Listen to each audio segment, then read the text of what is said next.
Stefon Diggs joined the Buffalo Bills 3 years ago after he became unhappy with the Minnesota Vikings, tweeted his way out of town. He's always been a guy who, under the wrong circumstances, you'll see that competitive fire flash into something that can be counterproductive. When we say that, with the full acknowledgement that we love Stefon Diggs, he is a great, engaging, funny, loose. We love seeing him at the Super Bowl.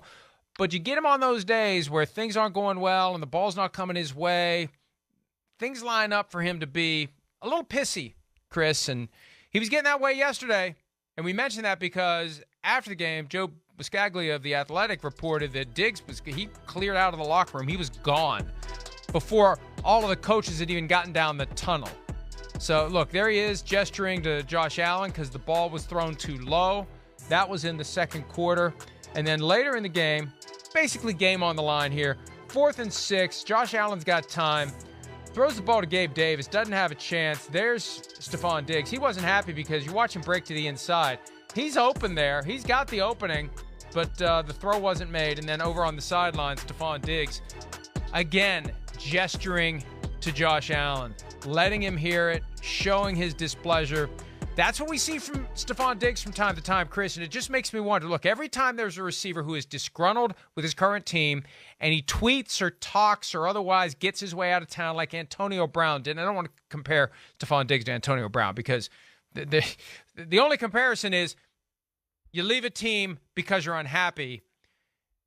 The new team that gets you has to at least factor in the possibility that if we don't keep this guy happy, he's going to want to leave here too.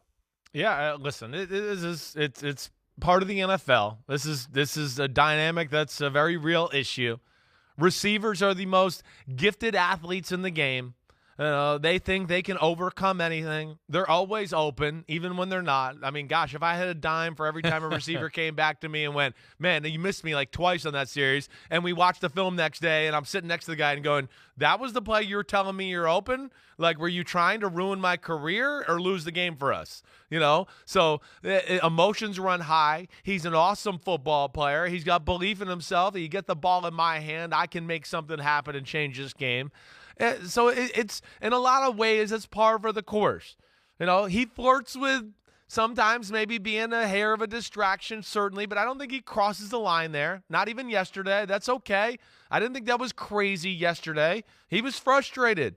He definitely was. And then you add that frustration to he's going, damn, I want to be, Jamar Chase is over there, balling out and putting stats up on the board. So that adds to the fuel of the fire.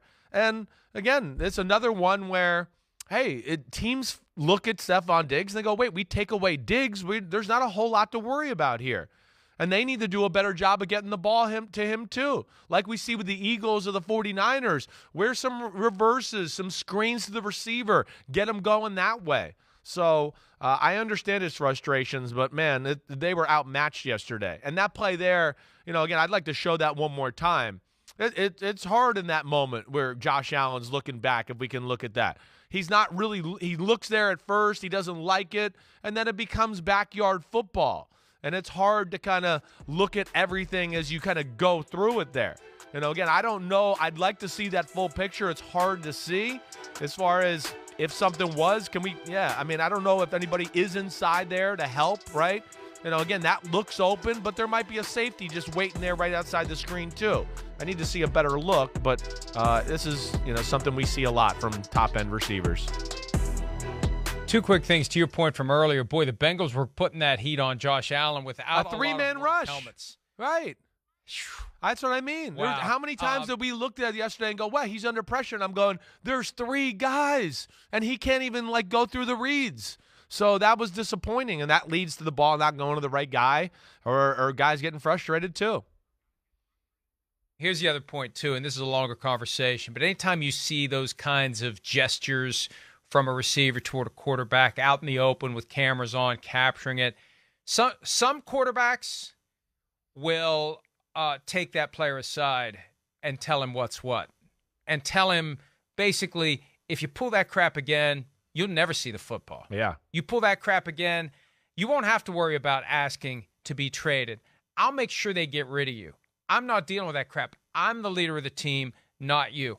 I'm the quarterback. You're just the guy who gets the ball when I decide to throw it to you. So don't put that on me. I got a hard enough job without worrying about you. So we got to take a break. When we return, some coaching updates, including a guy officially becoming candidate for a job that we talked about last week. Could it happen in Arizona for Brian Flores? We'll discuss that next year on PFT Live.